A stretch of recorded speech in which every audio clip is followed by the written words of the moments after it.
Welcome back. Farmers in Philippi are in for a tense holiday season. A foreman on a farm was killed during an armed robbery by 10 suspects. It's the third farm murder in the Western Cape in the last week. Farmers now fear more attacks from a suspected syndicate that's been terrorizing the area for months. Niklaas Strydom married his partner of the past 11 years and mother of his 2 kids only 4 days before he was murdered. His widow, Shirley Hartzenberg, too heartbroken to speak about his death. Classy, as he was known, died on his way to hospital on Sunday morning after he was shot by robbers. The farmer and his son was working on their farm here when 10 men approached them on the pretext of doing business. Suddenly, a firearm was pointed at them. The farmer was forced to open the safe and hand over cash. After the robbery, the farmer, his son and their staff were locked up in the storeroom. The business doesn't accept cash anymore. 2 months ago, it was also targeted by armed robbers. Names are being withheld to protect identities. The community itself is at a high level of vigilance, you could say, yeah. And everybody's on a standby. The man says they experience at least 1 armed robbery per month. 1 suspect was fatally wounded and 2 have already appeared in court. Police have deployed additional resources in the manhunt for the others who got away in a white Toyota Avanza. Last week, an elderly couple was found murdered on their farm in Bonnievale. A man from Greyton has appeared in court after being found with their possessions. Nadine Theron, Philippi.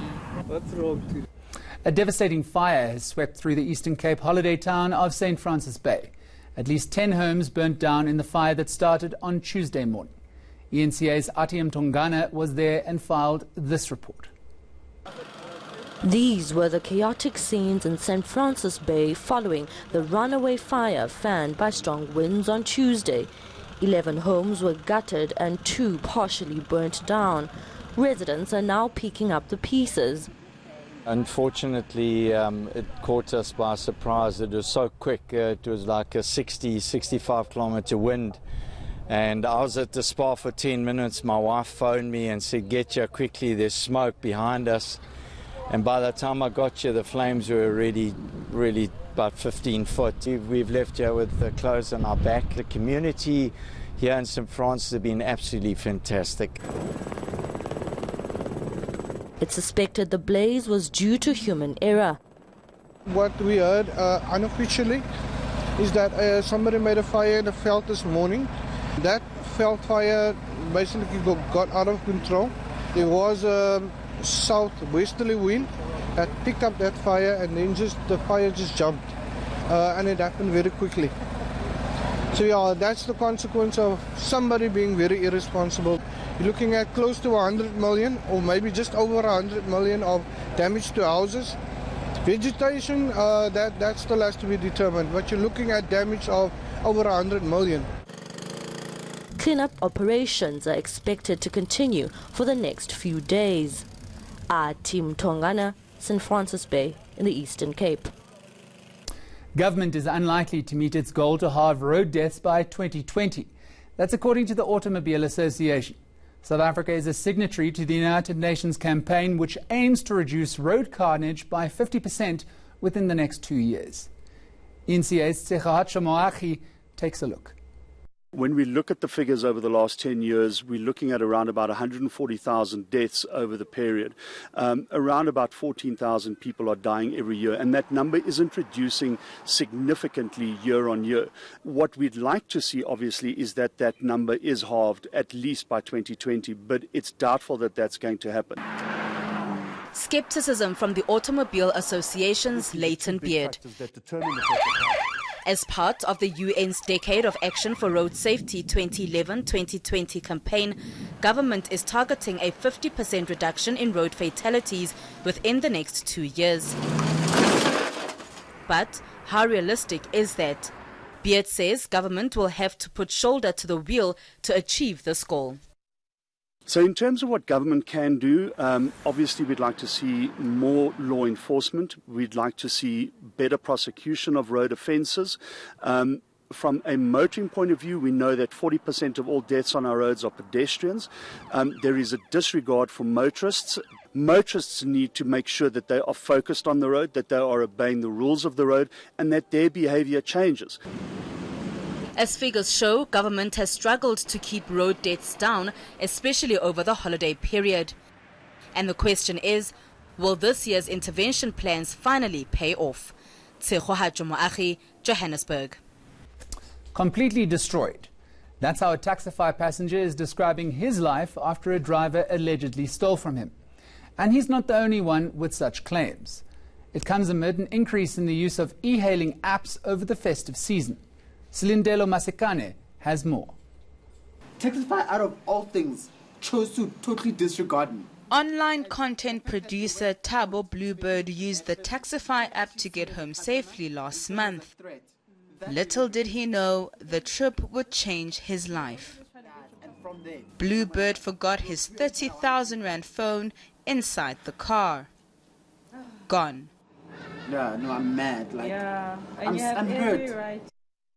E-hailing apps have recently come under fire over security concerns. Many users are taking to social media, sharing stories of being robbed or nearly sexually assaulted. Bluebird says he's been through hell and back trying to have his phone returned. He's now opened a criminal case. I decided to go on social media and start a campaign called Taxify and Die.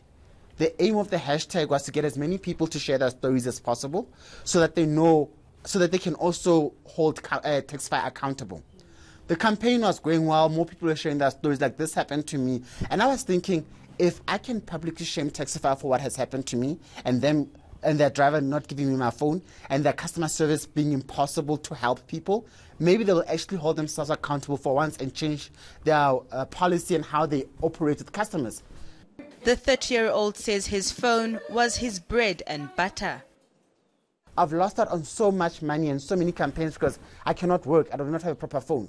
My only means of communication is by using my laptop, which is really holding me back. Like my rent right now, I owe my landlord rent for December. I don't know how I'm going to pay my rent for January. The Gauteng E-Hailing Association, which represents drivers, is calling Taxify's vetting process questionable.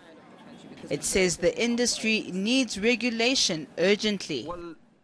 We do have quite a number of drivers that come from Zimbabwe, Malawi, Ethiopia. So the vetting that happens is that they check their criminal records within South Africa. We don't know if they check their criminal records from the countries they come from. That would possibly be vetting that could be critical in ensuring safety or increasing the safety. We feel the industry needs to be regulated. Attempts to reach Taxify were unsuccessful. Silindelo Masekane, Johannesburg. South African Airways says a new deal with Emirates will expose the airline to a bigger market. It says it'll be able to reach people beyond Dubai. The deal will expand their code share agreements. The MOU that has been put in place, if you like, it is a framework which enables quite a number of things to come through. Code share agreement is one of those. We are also looking at what it means for our passengers in the context of those who fly frequently. There's a frequent flyer program that is attached to it. There's also an issue in the context of a cargo, what it means for people who are not necessarily flying passengers, but they are our customers who want to move goods from one point to another. That's what it means in a nutshell. It will enable them to be able to move their cargo to points beyond where we are operating. What has been the case in the last 21 years or so, we had what is called a limited code share, where it was only SAA, which was a marketing carrier, where we would have seats reserved for our customers or our passengers to be able to fly from Johannesburg to Dubai. But this MOU signals the expansion, at least in the context of the MOU, where the principle of reciprocity comes in, as I indicated earlier on, that the Emirates will also be able to book their passengers on SAA from Johannesburg to points beyond. What it means for us, it means that we now have access to markets beyond Dubai. Coming up, Zimbabwe's main opposition has reacted to the Motlanthe report.